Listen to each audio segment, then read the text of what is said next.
Alors cette vidéo a pour objectif d'introduire la notion de géotherme et l'évolution des conditions thermiques de la lithosphère lors d'un cycle orogénique afin de mieux comprendre le métamorphisme orogénique. Donc dans le graphique que vous voyez ici, vous voyez les isothermes, c'est les lignes vertes. Donc un isotherme, c'est les lignes d'égale température dans une lithosphère. Dans le secteur des dorsales, on voit que ces lignes, ces isothermes, se resserrent. Pourquoi? Puisque dans une dorsale, le manteau va remonter. En remontant, on va avoir une décompression adiabatique, donc le manteau va fondre, former des magmas mafiques, et ce magmatisme va contribuer à former donc des magmas basiques, donc à former des gabbros, des basaltes qui vont constituer le plancher océanique. Cet apport de matériel chaud, cette remontée de matériel chaud vers la surface, va permettre un transfert de chaleur vers la surface et donc un resserrement des isothermes. Une roche qui s'est formée au niveau d'une dorsale va au cours du temps s'éloigner de cette dorsale et se refroidir. On va arriver dans un contexte de lithosphère océanique stable, ça peut être aussi un contexte de lithosphère continentale stable, où la roche les roches formées seront refroidies et on aura des géothermes relativement stables dans toute la lithosphère continentale où il n'y a pas où l'on n'est pas en bordure de plaques, donc ni dans une zone de subduction ni dans une dorsale. Dans la zone de subduction, on voit que les isothermes plongent dans le manteau. Alors pourquoi une zone de subduction? Tout d'abord, je vous rappelle que c'est une plaque océanique qui plonge dans le manteau. Donc une plaque océanique, quand elle commence à être plus vieille, elle est plus dense et elle va s'enfoncer dans le manteau. Les roches qui forment la plaque océanique, donc les roches en général, ont une mauvaise conductivité thermique. Donc quand la plaque s'enfonce dans le manteau, la pression, c'est-à-dire la profondeur et la pression augmentent, mais la température augmente très peu. Donc, c'est-à-dire que les roches se réchauffent très lentement. Donc, les isothermes vont avoir tendance à s'enfoncer dans le manteau. Alors maintenant, on va regarder la différence entre un isotherme et un géotherme. Donc, l'isotherme, c'est une ligne d'égale température. Le géotherme, on l'observe dans un diagramme pression-température, ça va être l'évolution de la température en fonction de la profondeur. Donc si on se resitue dans la lithosphère stable ici, je vais pouvoir tracer mon diagramme avec ma température et ma pression. Et en fonction de la profondeur, on a une augmentation progressive de la température. Donc on a un géotherme qui va être comme ceci. En réalité, c'est un géotherme qui fait environ 20 degrés par kilomètre. Donc on va appeler le géotherme de la lithosphère stable. Au niveau de la dorsale, on a vu que les isothermes se resserrent à cause d'une augmentation d'un flux de chaleur. Donc, si je compare avec le géotherme de la lithosphère stable, pour une même profondeur, ma température au niveau de la dorsale sera plus chaude. Donc mon géotherme va être beaucoup plus plat. On va être ici, on va parler d'un géotherme de haute température. Donc c'est un géotherme qui est associé à une dorsale ou à tout environnement où on a une augmentation de chaleur. Ça peut être aussi, à la place d'être dans une dorsale, on aura un géotherme similaire si on se retrouve par exemple dans un à l'Archéen. la lithosphère à l'Archéen, la Terre était plus chaude à l'Archéen, donc la lithosphère était plus chaude, donc les géothermes étaient plus resserrés. Maintenant, si on se trouve dans la zone de subduction, on a dit qu'on a un peu l'effet inverse de la dorsale, c'est-à-dire que les isothermes plongent dans le manteau puisque les roches ont une mauvaise conductivité thermique. Dans ce cas-là, la profondeur augmente rapidement, mais la température augmente faiblement. On aura un géotherme très penté, comme ceci, qui correspondra à un géotherme de haute pression qui est associé donc aux zones de subduction. Dans le cas d'une collision comme ceci, deux plaques continentales vont se retrouver à se chevaucher. Deux portions de croûte continentale vont se chevaucher.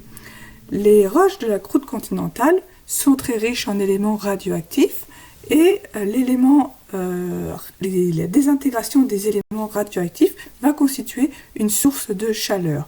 En augmentant l'épaisseur de la croûte, on augmente aussi la température et le géotherme d'une zone de collision va être ainsi à plus haute température que celui de la lithosphère stable et va se situer quelque part entre celui de la lithosphère stable et celui de haute température. Ce sera le géotherme associé à la collision, donc due à l'épaissement de deux croûtes continentales.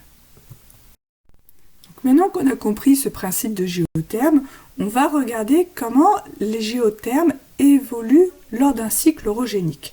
Le cycle orogénique, il commence avec l'ouverture d'un océan.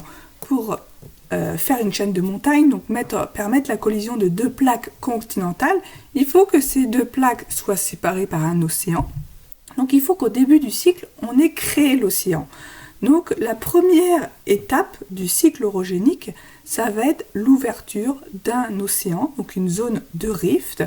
On va avoir la lithosphère continentale qui va s'amincir. Ça va s'accompagner d'une remontée de la sténosphère chaude. Cela va permettre une fusion partielle du manteau, formation de roches mafiques qui vont se mettre en place à la base de cette croûte amincie et créer ainsi une anomalie thermique.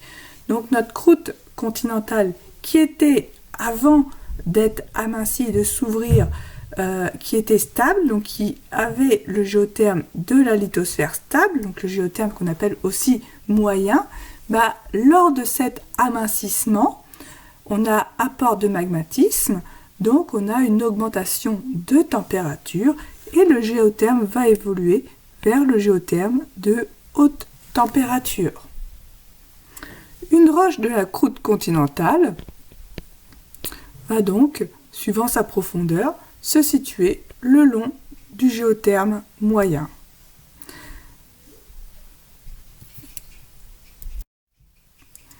Maintenant, l'océan va continuer à s'ouvrir. Si on prend un gabbro qui est situé sur le plancher océanique, à sa formation, il était très chaud. Et si ce gabbro, en s'éloignant de la dorsale, y refroidit, il va suivre un chemin comme ceci, où la pression ne varie pas, mais la température va diminuer. Maintenant, au temps T3, on se retrouve dans un contexte non plus d'extension, donc d'ouverture d'un océan, mais un contexte de compression où on va avoir une fermeture d'un océan. On va avoir dans ce cas-là subduction, donc une des plaques océaniques va plonger sous un continent et mon gabbro qui était sur le plancher océanique va s'enfoncer dans le manteau. Donc, les roches du plancher océanique sont froides, vont se réchauffer lentement, mais la pression va augmenter. Et mon géotherme va être celui que j'ai mis en jaune ici, donc le géotherme de haute pression associé aux subductions. Une roche du plancher océanique qui a refroidi va se retrouver alors emmenée dans la subduction et va suivre le géotherme de haute pression. Si ma compression continue, il se peut qu'un morceau de mon plancher océanique se trouve obducté. Ça veut dire qu'il va remonter sur le continent. Ça forme ce qu'on appelle une ophiolite. On en a parlé dans le cours sur les roches métamorphiques. Donc c'est un morceau de plancher océanique qui va se retrouver sur une croûte continentale.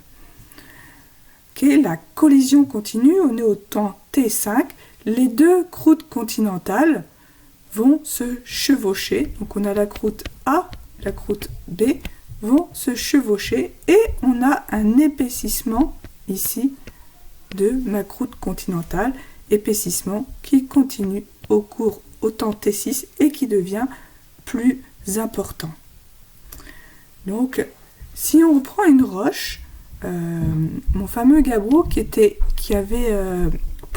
dans le plancher, la croûte océanique qui était rentrée en subduction, on se souvient que ce gabbro avait suivi le géotherme de haute pression. D'accord? Donc il avait suivi ce géotherme de haute pression et il peut continuer jusqu'à rentrer quand même très profondément dans le manteau. Si maintenant je prenais un autre gabbro qui lui s'est trouvé dans cette ophiolite, donc dans la partie du plancher océanique qui va se faire exhumer, donc qui va se faire obducter et se retrouver sur la croûte continentale. Mais il s'agit de mon étoile rouge qui est ici. Donc ce gabbro-là rouge, il va suivre, on va refaire le chemin ensemble, il va commencer une subduction, donc il va suivre le géotherme de la subduction, mais ensuite il va se retrouver obducté, donc remonter sur la croûte continentale. Ça fait que la pression va diminuer et on va continuer ainsi en diminuant la pression au temps T6, donc il va remonter de plus en plus. Si on prend une roche dans la croûte continentale, cette roche de la croûte continentale va suivre, elle, le géotherme de la lithosphère stable, puisque dans ce secteur-là où il y a cet échantillon, il ne se passe rien. Si on prend maintenant une roche de la croûte continentale, mais qui se retrouve près de l'ophiolite, donc qui va se retrouver en fait au niveau de la zone de collision, donc on retrouve cette roche ici, puis cette roche ici.